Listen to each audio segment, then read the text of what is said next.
Your Majesties, Your Royal Highnesses, esteemed Nobel Prize laureates, Excellencies, ladies and gentlemen.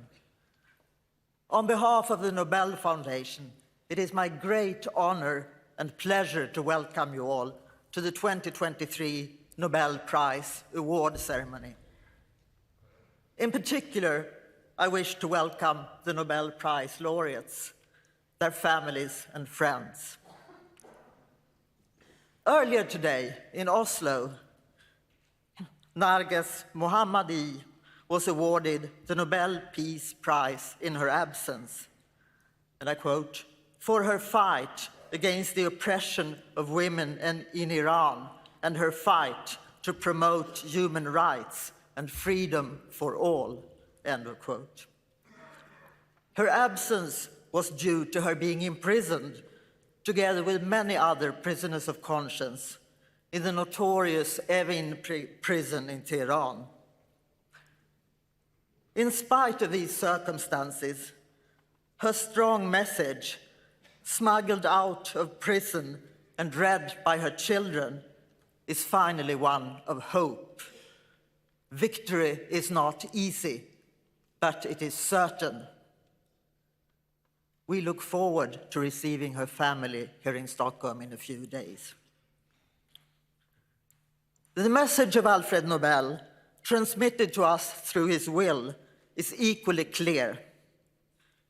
He believed in the unique powers of science, literature, and action for peace to help transform the world to the benefit of humankind.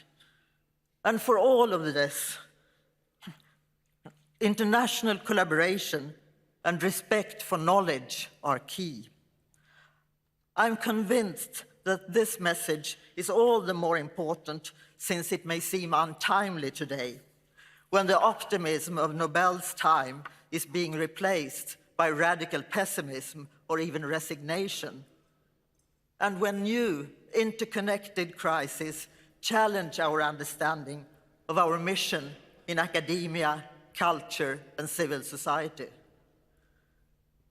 But on the contrary, I'm convinced that at this moment in history, with increasingly polarized views which tend to tear our societies apart, with democracies being undermined, and with wars and conflicts throughout the world, which continue to cause so many victims, we need more than ever to keep Nobel's vision in mind.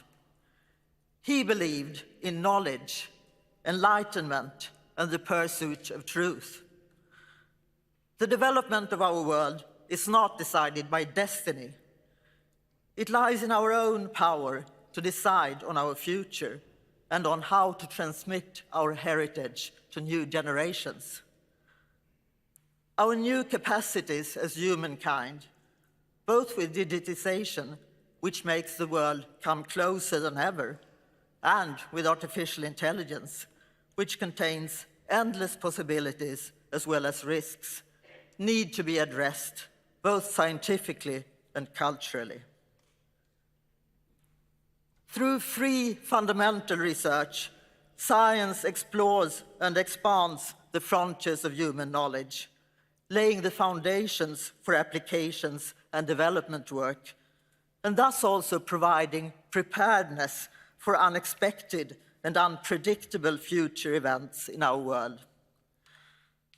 The scientific breakthroughs awarded this year, the Physics Prize for experiments with light, which capture the shortest of moments, the Chemistry Prize for the discovery and synthesis of quantum dots, or the groundbreaking findings behind the prize in physiology or medicine that enabled the development of effective mRNA vaccines, and for the prize in economic sciences, research uncovering key drivers of gender differences in the labor market, all serve as powerful examples of the importance of forerunners who paved the way, as well as of the manifold phases of science. Together, we see their strength. Last, but certainly not least, the prize in literature explores, through what I'm tempted to call fundamental research in literature, the boundaries of human existence by giving voice to the unsayable. The laureates being awarded tonight, each in a unique way, testify to the power of science and literature. They show us that individually and together, we have it within ourselves to change the world.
Your Majesties, Your Royal Highnesses, esteemed Nobel Prize laureates, Your Excellencies, ladies and gentlemen. The world is big, so big, bigger than you ever can imagine. Those are the words of Zacharias Topelius, and they illustrate the fact that we are part of a vast universe, a universe that we are exploring. But the vast and the big is governed by the very small details. The small details that are beyond the capabilities of our 5 traditional senses of sight, smell, touch, taste, and hearing. These small details have great impact on our lives and offer intriguing possibilities for expanding our knowledge. They give us the power to design materials and methods for exploration, for future sustainability, and for promoting health. This applies to both length and time scale when we talk about the small details. This year's Nobel Prize in Physics is focused on small time scales, and to be precise, the attoseconds. A heartbeat lasts for 1,000, 1,000, 1,000, 1,000, 1,000, and 1,000 attoseconds. That is the same number of seconds since our universe was born. The attosecond is the scale of the world of the electrons, a world that we now can explore. Back in 1925, Werner Heisenberg argued that this world cannot be seen. But thanks to attosecond light pulses, this is starting to change. The challenge was the extremely short timescale. It took several decades to overcome this barrier. Attosecond science allows us to address fundamental questions, such as the timescale of the photoelectric effect, for which Albert Einstein received the Nobel Prize in Physics in 1921. With attosecond pulses, we can study how the distribution of electrons oscillates within molecules and materials. The information about charge fluctuations holds secrets and solutions to how to control electronic migration. With attosecond chemistry, specific chemical bonds can be selectively broken or formed, giving us the control to tailor new materials. With attosecond physics, we can study charge transfer processes in materials, and they are the key elements in the function and optimization of solar cells, batteries, catalysts, and electronics, as a few examples. The origin of this year's prize can be traced to the late 1970s and the early 1980s, when atoms in strong laser fields were studied.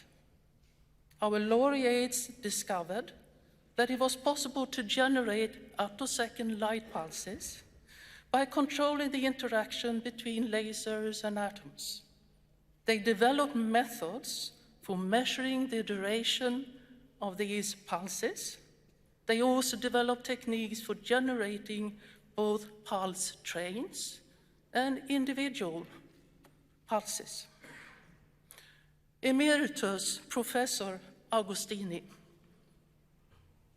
Professor Dr. Kraus, and Professor Anne Lollier, you have been awarded the 2023 Nobel Prize in Physics for experimental methods that generate attosecond pulses of light for the study of electron dynamics in matter.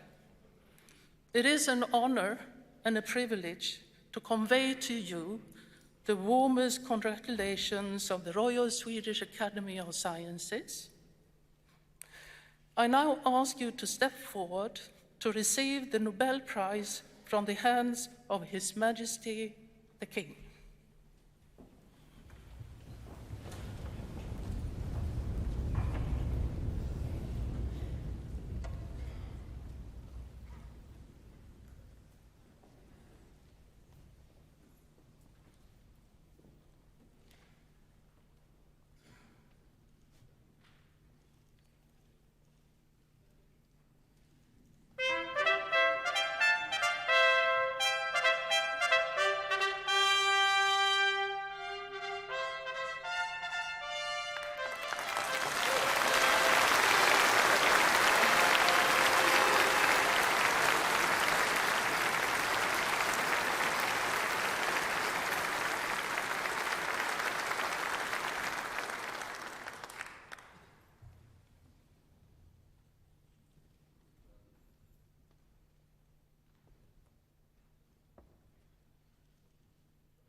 Your Majesties, Your Royal Highnesses, esteemed Nobel Prize laureates, ladies and gentlemen.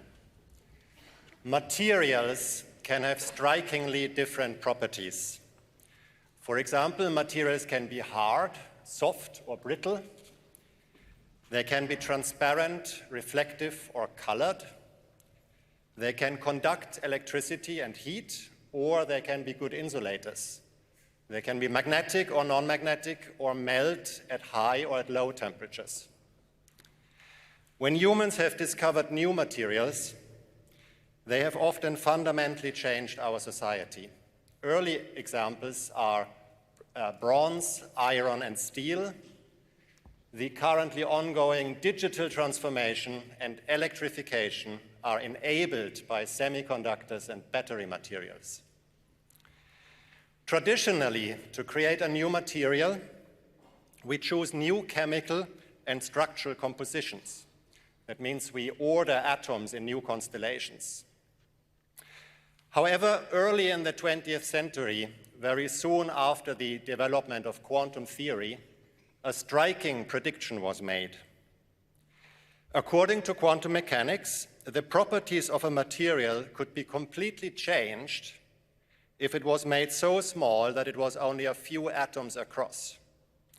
In other words, it should be possible to modify a material's properties just by adjusting its size without changing its composition.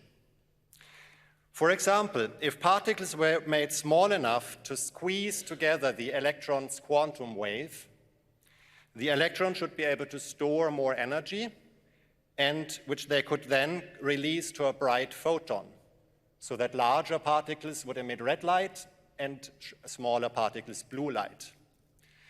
Let me illustrate this. If you think of my fingernails as materials, you can see they have different sizes, but they look all the same.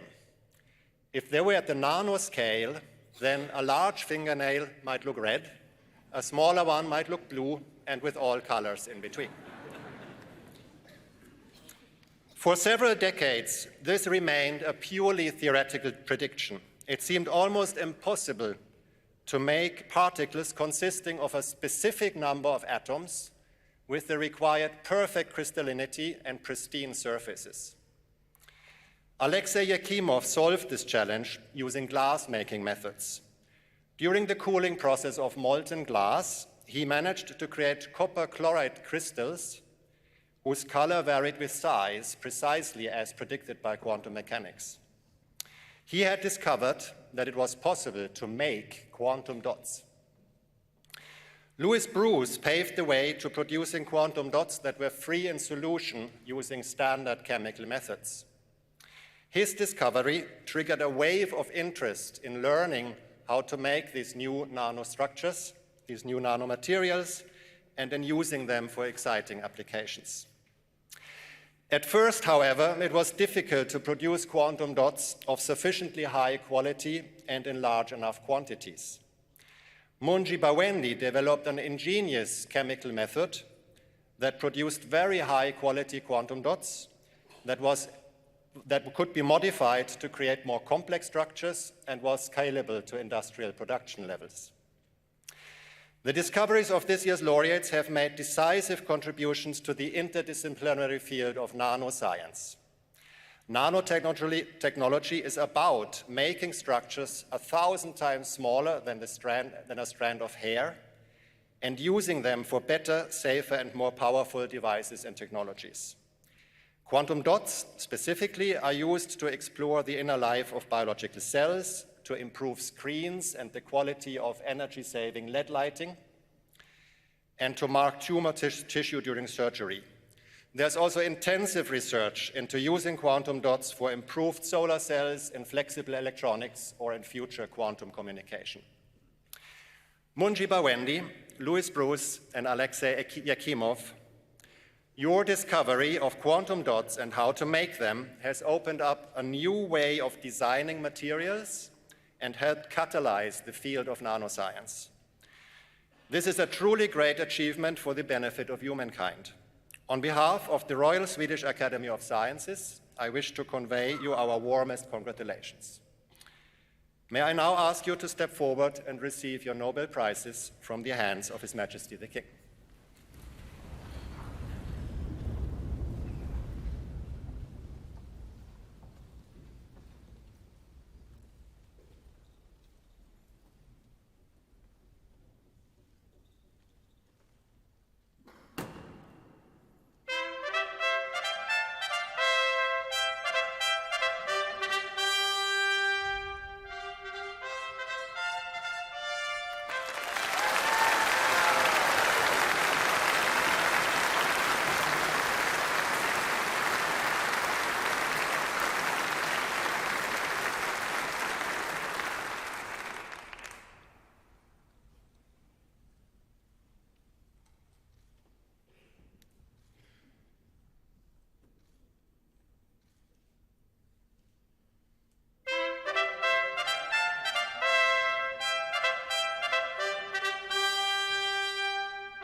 Your Majesties, Your Royal Highnesses, esteemed Nobel Prize laureates, ladies and gentlemen.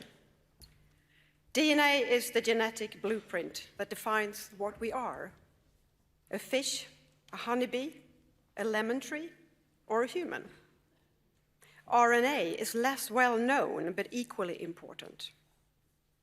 Messenger RNA, or mRNA, carries genetic information and acts as a template for protein production. Thousands of different mRNA molecules are present in each of our cells at any given time, instructing the cells how to develop and what functions to execute. Conversion of DNA to mRNA to protein is an evolutionary conserved process that is common to all forms of life. Messenger RNA was first defined by Jacob and Monod in 1961, a discovery that was awarded with the Nobel Prize in Physiology or Medicine in 1965. Although the identity and function of mRNA has been known for over 60 years, and mRNA is routinely used in most modern medical research laboratories, the term has remained largely obscure outside the scientific community until recently.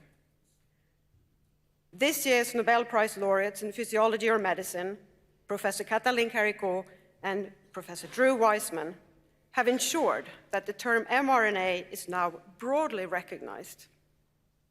Most of us present here today have received one or several mRNA vaccine doses in our arm, a process that directs some of our cells to produce the encoded protein for a short while.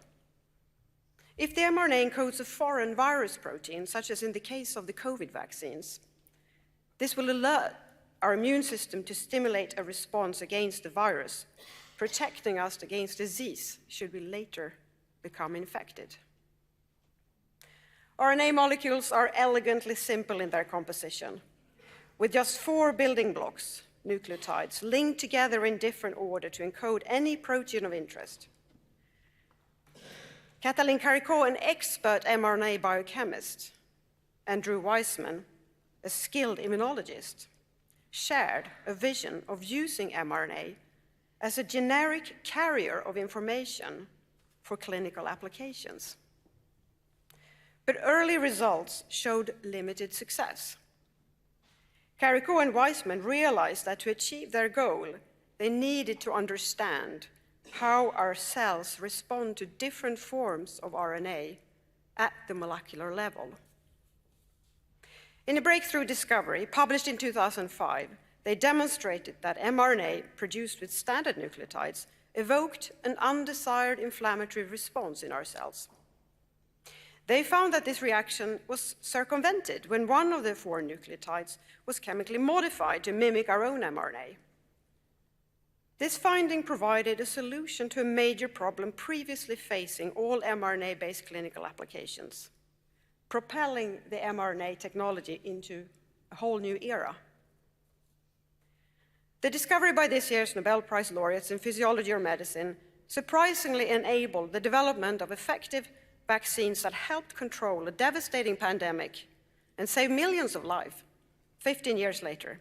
In 2020, the scientific community, together with governments, the private sector, and regulatory authorities, demonstrated that it's possible to greatly reduce the time needed for vaccine development in situations where this is urgently needed.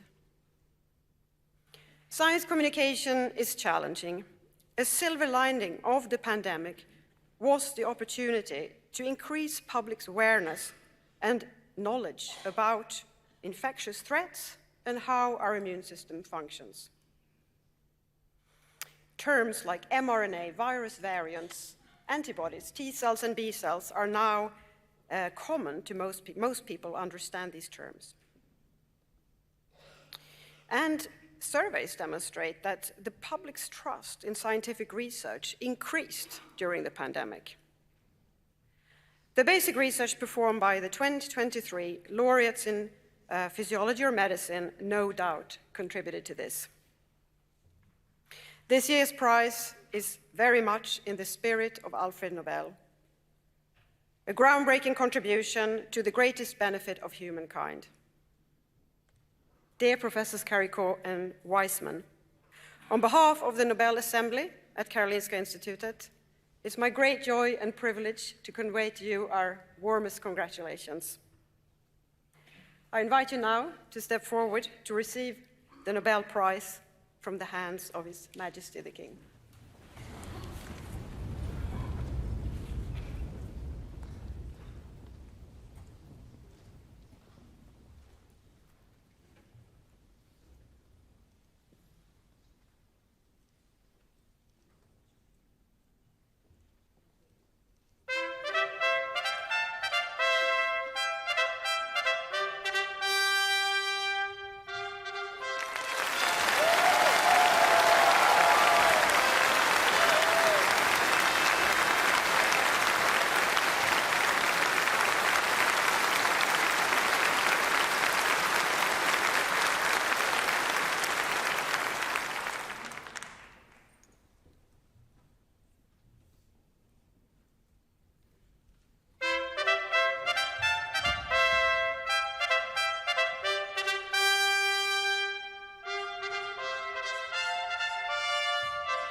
Ich weiß es selber nicht, warum man gleich von Liebe spricht, wenn man in meinen lässt, in meinen Augen schaut und meine Hände küsst.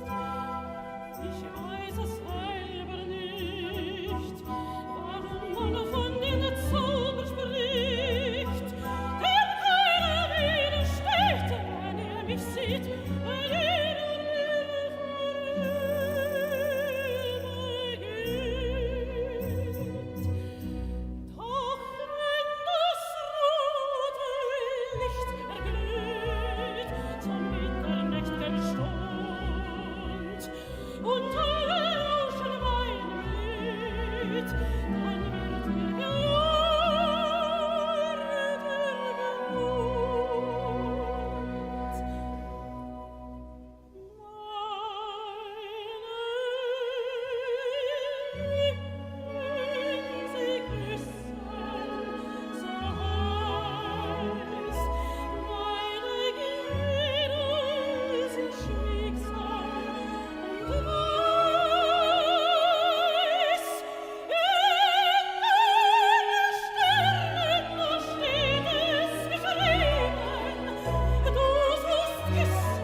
Eders majestäter, ärade pristagare, mina damer och herrar.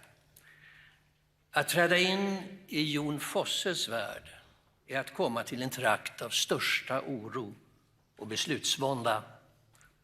Hans rika författarskap kretsar kring den enskilda människans vilsenhet och svårigheter att finna en väg i livet. Vare sig han skriver prosa, dramatik eller lyrik närmar han sig ett osäkert tillstånd som kan öppna en förbindelse med det gudomliga. Här räcker inte de gängse orden till. Men det sällsamma med Fosse är att han lyckas, som prismotiveringen lyder, att ge röst åt det osägbara. Redan tidigt fångar Fosse det osägbara i det lilla prosastycket "Jag kunde inte säga det till dig". Vi möter en gammal man som inte kan bli kvitt det glimrande minnet av något han inte förmått säga till sin älskade genom alla år.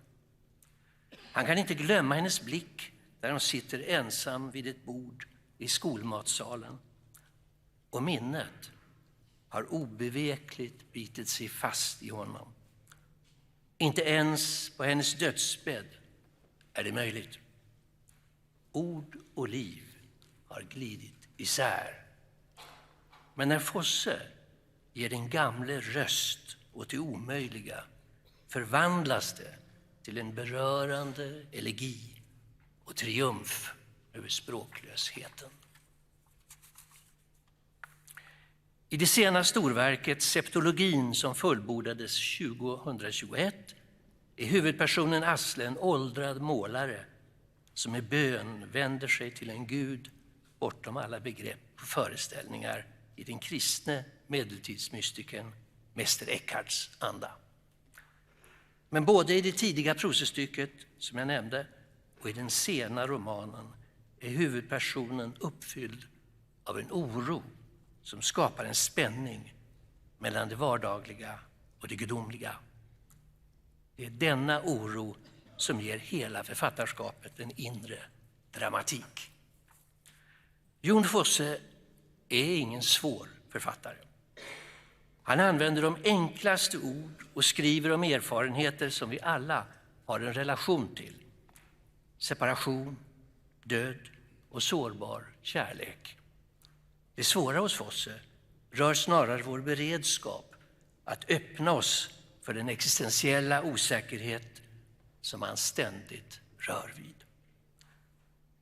Men att han är en av samtidens mest spelade dramatiker vittnar om att också denna vånda kan delas av många. Det speciella med Fosses enkelhet är att den får djup och intensitet genom att upprepas och varieras. I Fosses tidiga gastkramande roman Stängd gitarr, där en mor låser sig ute och därmed skiljs från sin lilla dotter, är det paniken som blivit ett med språkformen. I den skimrande berättelsen Morgon och kväll övergår oron i förundran och djup förtröstan, där den gamle Johannes en morgon håller på att dö och hans verklighetssinne börjar svikta. I septologin blir den böljande prosan utan punkt 1 med målaren Asles irrande tankar och suger in läsaren med hypnotisk kraft. Antingen kretsar Fosse runt det osägbara som är de här verken, eller så väljer han tystnadens språk som är sin radikala förnyelse av världsdramatiken under 1990-talet.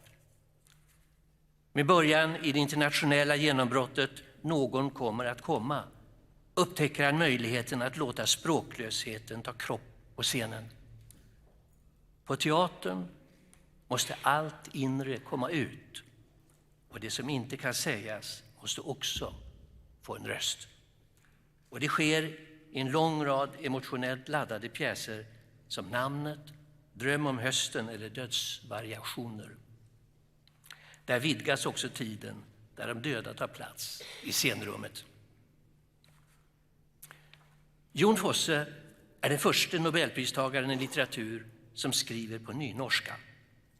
Och precis som sin store norske föregångare Terje Vesaas förenar han en stark lokal anknytning med en tro på samtidslitteraturens möjligheter. Han skyr den slutgiltiga formuleringen, vilket gör det nästan omöjligt att citera honom. Han är på så sätt ambivalensens och det oavgjordas mästare. I hans värld vibrerar osäkerheten av ett hemligt ljus. Käre Jon Fosse, tillåt mig att framföra den Svenska Akademins varma gratulationer och be stiga fram och motta Nobelpriset i litteratur ur Hans Majestät Konungens hand.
Your Majesties, Your Royal Highnesses, esteemed Nobel Prize laureates, ladies and gentlemen, it is about time. This year's prize in economic sciences is essentially about time. Time should have the potential to be a great equalizer. Everybody gets the same daily allowance and gets to choose how to spend it. But although the length of the day is equally distributed, its span is often not enough for the pursuit of life's many goals. Because raising children takes time. Engaging in a long educational program takes time. Investing in a career, climbing the promotional ladder, takes time. Claudia Goldin explains that women had to make choices about time under different constraints than men. These choices had economic underpinnings and were appropriate given the circumstances of the time and the ability of women to peer accurately into the future. The result, however, has been unequal outcomes in how much time women spend working in the labor force, in how much they earn when they work. It is about time, because living conditions change over time. Goldin shows how a host of technological advances in the home, refrigerators, vacuum cleaners, and washing machines, freed up women's time during the past century.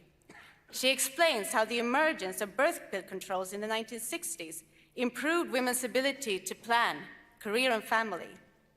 As a result, the rate of women entering the labor market tripled in many countries, undeniably one of the largest economic and social changes of modern times.